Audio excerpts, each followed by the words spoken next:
Kanino kaya itong energy, ha? Marami akong naririnig na tanong, no? Yung mga tanong na parang, parang kamusta na ang person kong nang iwan sa akin, no? Kamusta na nga kaya yung person mo na nang iwan sa'yo? Ano na kayang balita sa kanya, no? Buhay pa ba siya? O mayroon na siyang iba? Alamin natin, ha? Sabay-sabay tayong alamin kung ano ang kanyang energy ngayon. Hi, hello po. Ako si Madam Mamay, ang inyong tarot guide. Na matatagpuan nyo, ha, every day and every night sa TikTok live. Sa mga gustong interested magpa-private reading, pwede po kayong magpa-private reading sa akin. Pasok lang kayo sa TikTok ko. Sige po. Kamusta na ang person kong nang iwan sa akin?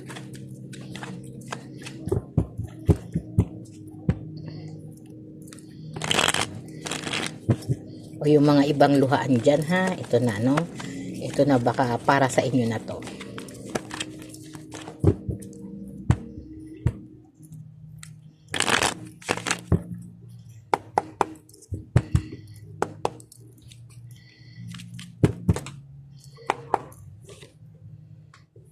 May 7 of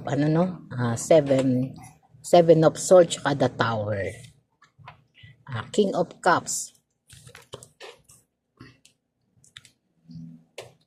7 of cups, ace of cups, at queen of cups. Si king at saka si queen ay naka-reverse po, no? Mga naka-reverse na energy to, no? Dito, no, makikita natin, no, na sa ngayon, no, nagkaroon dito, no, nung kayo'y nagkaroon ng gulo, nung nagkaroon kayo ng problema, no, nagkaroon ng mga revelasyon, ay nagkaroon ng sudden change, no, sa isang relasyon, sa relasyon nyo, no, na uwi sa magulong pag-uusap, magulong sitwasyon. At dahil dito, no, dumating sa panahon na nagkaroon ng nagkaroon ng mga kasinungalingan at maraming pang sitwasyon na parang tinatakot ka, no. Dito po sinasabi pa rin, ha, sinasabi pa rin po, no, na dito, ha, ay makakatanggap ka, no, ng bagong balita, o maaaring nakikibalita siya, ha, tungkol sa iyo, no. Dito, no, possible na ito yung mga ginagawa niyang patago, no. Dito, no, sabi nga dito, no, nung kamusta na ang person kong nang iwan sa akin, bakit nga ba kayo humantong sa sitwasyon na parang iniwan ka, no, dahil dito sa matinding gulo, no, dahil dito sa matinding gulo na talagang hindi na napigil, na parang dumating na sitwasyon na na dumating na sa panahon na talagang yung iba nahuli na may mga mistress, no, yung iba nagsinungaling, yung iba pinagsasabay kayo, no, ng karelasyon niya, no, parang may karelasyon siyang iba, may karelasyon din siya dito sa kabila, no, parang dumating sa ganun. At yun yung mga bagay na naging dahilan na talagang nahuli mo yung pagsisinungaling niya, no, at nung nahuli mo siya, talagang kinumpronta mo siya, no, sinabi mo sa kanya ang totoo, bakit mo ko niloko, bakit mo itinago ang lahat. Dumating kayo sa panahon na gano'n, no, dumating din sa panahon na talagang tinakot ka niya, no, tinakot ka niya, na doon sa sitwasyon na yun, tumitibok yung puso mo sa takot, no, nagkakaroon ng takot, nagkakaroon ng harassment, no, na talagang parang dadating na sa punto na masasaktan ka. Yung iba nga parang nasaktan no, nasaktan na, nagkaroon na ng physical, no. At ito sinasabi pa rin, ha, na talagang dumating sa punto, no, na si King of Cups na naka-reverse, no, parehas po ito, no. Ito ay parang sinasabi na talagang nagkaroon ng, ito yung mga relasyon na parang matagal na ring relasyon, ha, parang umabot na ng 3 to 5 years, no, yung iba mas mahaba, at yung iba naman parang mas mga 1 taon, no. Ito yung mga relasyon na yun. At dumating din sa panahon na talagang sinasabi dito kay King, no, na talagang dumating sa panahon na parang na-disappoint ka, no, na talagang bakit ka niloko niya, no, bakit dumating sa panahon na parang marami siyang itinago sa iyo, no, itinago niya yung katotohanan, no, yung katotohanan na pinagsasabay kayo, no, niloloko kayo, no. At ito no, si Queen. Queen of Swords, no? Queen of Cups, no? King and Queen to ha, ibig sabihin couple, no? Hindi kayo naging, hindi na naging mabuti yung relasyon nyo, no? Nag-aaway-away na kayo lagi. Ting nagkikita kayo, nag-aaway kayo, kung nag-uusap kayo, nag-aaway pa rin kayo. Pag nagme-message kayo, no? Nag-aaway pa rin kayo, no? Kaya dumating sa panahon na talagang naging oversensitive na po ang isa't isa sa inyo, no? Na talagang para pagtakpan lang yung mga kamalian, yung mga kasalanan ay talagang dumadating na siya pa yung matapang, no? At dahil doon, andun yung emosyon mo, no? Yung emosyon mo na talagang hindi mo maitago sa kanya, no? Hindi mo maitago sa kanya yung pagkainis mo, yung nararamdaman mo na galit sa kanya dahil doon sa mga ginagawa niya. No?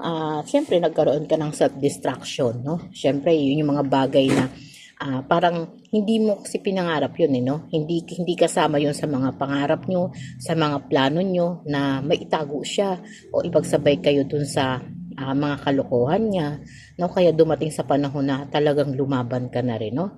Ito yung mga emosyon na talagang couple po, no? Couple magnobyo ng matagal na panahon, no? Na mga nagsasama na, mga nagli-live-in. Ito po yung emosyon na yun, ha?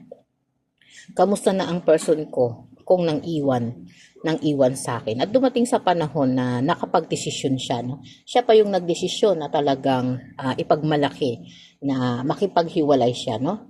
Ito na yung mga sitwasyon na kaya hindi ka naging masaya nung panahon na yun, no? At yung ilan sa inyo ay parang anong panahon din yun na yung iba sa inyo po ay buntis, no? Yung iba naman po sa inyo ay talaga namang nakaranas ng trauma. May mga trauma pa tayong nakikita dito ha, na talagang sa panahon na yun talagang siya pa yung person mo pa talaga ang nang iwan sa'yo, no? Iniwan ka pa sa panahon na yun na kailangan mo ng suporta niya. At dahil doon parang napupuno ka, nawalan ka ng pag-asa, yung emotional baggage mo sabay-sabay na, yung stress, yung anxiety, yung tension, nag-alala ka kung paano ang gagawin mo, paano ka na pag wala siya, no? Paano na yung mga sitwasyon na kailangan mo siya, lalo na sa panahon doon sa iba na buntis ha, doon naman sa iba na hindi buntis, no, ay talaga namang nahirapan din silang makapag-move on, no, pagtapos ng hiwalayan nyo, no, nung pagkatapos kanyang iwanan, no? At dito po sa Seven of Cups, no, sinasabi pa rin dito, no, na yun yung naging kapalit, no, sa ginawa niya sa iyo, no? Pero ikaw talaga yung tipo ng tao na talagang marami kang pangarap sana, no, para sa relasyon nyo at ginugusto mo, no, kahit sana hindi siya mabuti sa iyo, tinitiis mo yung mga binibigay niya sa iyo, no, kahit ano pang paghihirap, no, talagang nilulusot mo yon, parang ikaw pa rin yung gumagawa, no, para malusot ang mga material things, yung mga pangangailangan nyo sa tahanan nyo, pangangailangan sa mga bayarin, ikaw pa rin ang gumagawa ng lahat, no? At iyon yung mga bagay na parang hindi niya talaga nakita nung panahon na yon, no? At dahil dyan siya pa yung nang iwan sa'yo, no, ay talaga namang nakakalungkot, no, na naisipin, no, na parang baliwala lang sa kanya ang lahat, no? At dito, no, sinasabi pa rin sa The Fool, no, na talaga palang sa'yo siya umaasa, no? Sa'yo siya umaasa. Tapos siya pa yung nagsasabi ng mga bagay na hindi tama, no? At lagi siyang nawawala o lagi siyang nagwawala, no? Ito yung mga energy na talagang parang anong tawag doon, para siyang barumbado, no? Nung time na nahuli mo na siya, marami na siyang itinago, nagsimula na kayong hindi nagkakasundo, no? Nawalan ka talaga ng pasensya. At lagi kayong nagkakaroon ng ng pagtatalo, no? At dahil diyan na nagkaroon ka ng frustrated, nagkaroon ka ng sitwasyon na talagang nung siya nang nakipaghiwalay sa iyo, no, wala ka nang magawa, no, kundi bitawan siya, no, kundi ipagkaloob sa kanya yung gusto niya, yung hangarin niya, no. At dahil diyan, no, sinikap mong bumangon, no, no, at siya ang pinagdaanan niya po ngayon ay talaga namang medyo dumating siya dun sa panahon na nagkaroon siya ng marami siyang nakakaaway, wala siyang nagiging success na relasyon, no? Wala siyang kapayapaan, no? Parang kahit hindi niya aminin, no? Nakikita ko mula rito sa malayo na nangayayat siya, no? nangayayat siya, talagang parang inabot siya ng kamalasan, no? Parang umikot sa kanya lahat ng masamang ginawa niya, no? At ang ilan naman po talaga ay talagang nagmalaki pa, no? Meron pang iba na talagang nagkaroon ng doble-dobleng babae, no?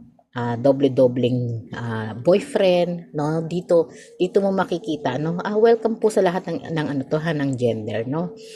Dito nakita natin na parang mas lumala po siya, no? Parang hindi niya mapaglabanan yung ganti ng panahon sa kanya, no?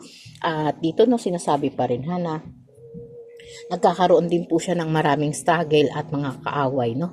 Mga kaaway dahil doon sa yung ginagawa niya na parang inaagawan niya, no, ng ibang partner, yung may mga kapartner na, no, nagiging hadlang siya, no? Kaya dumadating sa punto na talagang napapaaway siya, nagkakaroon ng mga maraming conflict, no? Maraming mga sitwasyon na talagang nasasaktan talaga po ito, ha? Talagang umabot siya sa ganun na talagang yung iba tumatakbo, no, na bubugbog, no? Dito yung iba naman ay talagang madalas nagkakaroon ng sakit, no? Kaya nauubos, no? Nauubos at kinukulang sa pinansyal, no? Nawawala yung pinansyal nila dahil napupunta sa karamdaman, no? Sa mga ganon, no? At sinasabi pa rin dito, no, na may mga pagsisisi siyang nararanasan, ha? May mga pagsisisi po siyang nararanasan na alam niya sa sarili niya na siya po ang may pagkakamali, no? At alam niya na si Empress o si The King, no, ay nabibigyan niya ng ano, no, ng kasalanan, no? Dito sinasabi pa rin na marami siyang nagawa na alam niya na nakasakit po siya, no? At magsisiman siya, no, ay talagang lagi siyang nagkakaroon ng problema pagdating sa love, no? Parang wala ng taong nagtitiwala sa kanya sa pag-ibig, no? Parang dumadating na sa kanya yung karma niya, no? At doon niya nare-realize na may pagkakamali po siya, no? May pagkakamali siya at lagi rin po siya ngayon nagkakaroon siya ng ano noon, parang minamalas din siya sa trabaho at madalas din po siyang nagkakasakit sa ngayon, ha. Dito sinasabi pa rin yung happiness na pangarap nyo sana, no, na pinagsisihan niya po yun, no. Siguro sabi niya sa isip niya kung nagtino ako, no, baka mas maayos po ang buhay ko, no. Sinasabi niya na kung pwede lang bumalik siya sa iyo, kung pwede lang na bumalik siya sa past niya dahil nakita niya na kung saan yung pagkakamali niya, no. Pero huli man, no, talagang nagsisi po siya, no. Nagsisi siya kasi dumaan po siya sa maraming problema, pagsubok, hirap, hinanakit, no. Yun yung mga inabot niya, ha? At ang ilan po parang napunta sa kapahamakan, no. Kaya dito, no, pinasabi pa rin dito, no, na talagang dapat hindi tayo nang aapi ng ating kapwa, lalo na yung mga taong nagmamahal sa atin, ay sinusuklian din natin ng totoong pagmamahal, no. Okay po, marami pong salamat.